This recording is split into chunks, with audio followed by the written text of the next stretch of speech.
Frank Warren has just signed, I'm sure, what he is at least hoping to be his answer to Anthony Joshua in the shape of 19-year-old England heavyweight amateur standout Daniel Dubois. He's a big boy for his age. I think he's around 6'4", 6'5". Not sure what he weighs at the moment. I believe, correct me if I'm wrong, he was fighting at heavyweight, not super heavyweight, at least for a while in his amateur career. Fairly recently, I think. I could be wrong on that, but I believe he was competing at heavyweight, and he may have gone on to compete at super heavyweight later on as he's still filling out and growing. He's a specimen. You know, he's ripped, he's chiseled, he's athletic. And the England team were hoping that he would represent them at the 2020 Olympics. But he has decided to sign on a dotted line with Frank Warren instead and turn professional.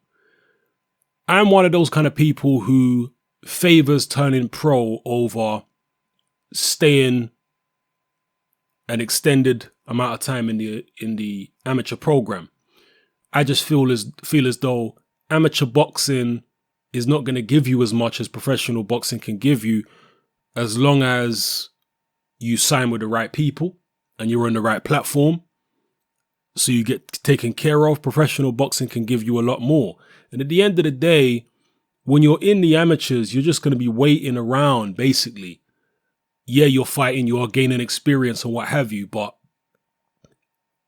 you're advancing in age, and all that time that you spend amateur, you could have been in the pros, becoming a millionaire in your 20s, in your mid-20s, rather than just turning pro in your mid-20s and having to wait until your late 20s or early 30s to become a millionaire. So I'm one of those people who does like to see professionals turn pro, to see amateurs turn pro sooner rather than later. And you just look at some examples from history. Mike Tyson, for example, he failed to qualify for the Olympics. He lost out to Henry Tillman in the qualifiers and didn't make it. And he turned pro rather than wait for the next Olympic Games. And there are many other fighters throughout history that you could use as examples who went on to have extremely successful professional careers without even being in the Olympics. So I'm interested to see what Dubois looks like in a professional boxing ring. I know that he's sparred with a lot of the top heavyweights in the UK. I know he's sparred Anthony Joshua. I believe he's also sparred Dylan White and a bunch of other top guys. So he's mixing in the right circles at the moment. And I look forward to seeing his pro debut, which, along with this deal that Box Nation had just done with BT Sport, should be able to get a decent amount of exposure. Frank Warren, Boxing Beats and Rhymes, was actually saying this the other day, and I agree. Frank Warren really needs a heavyweight. He needs a flagship fighter to promote, particularly now he's done this BT deal. And who better than Dubois? His answer to Anthony Joshua, because he's got a big platform now. Dubois is very young. And Frank Warren did say that basically said this is a marathon, not a sprint. So don't expect him to be fighting for world titles next year.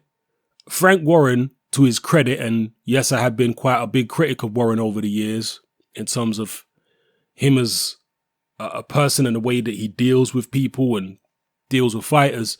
But I also give credit where credit's due. And Frank Warren has built a lot of fighters over the years from scratch. He's taken them from the amateurs and guided their careers. Obviously, he wasn't with them in the amateurs, but as they turned pro, he's signed them and guided them very well to world titles.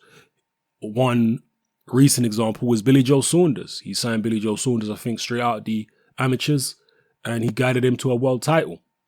So Warren is good at building fighters and picking the right fights at the right time for the most part. He obviously makes mistakes here and there, as all promoters and managers and whatnot will do. But yeah, so keep an eye on Daniel Dubois. If you've got any more information on him in terms of his amateur record and amateur career, I have had a look online and I've seen a couple of his amateur fights, which were England internationals. Maybe some of you guys know more about his amateur history than me. If you do, then please enlighten us all in the comment section below. It's always good to see the heavyweight division is my favorite division. I don't think anybody who's watched my channel for any length of time will be surprised to hear me say that. They probably already knew that, but the heavyweight division is my favorite division. So I always like to see new heavyweight talent coming through, and it's going to be interesting to see what Daniel Dubois brings to the party. So let me know how you feel, people. It's your boy Hatman, I'm out.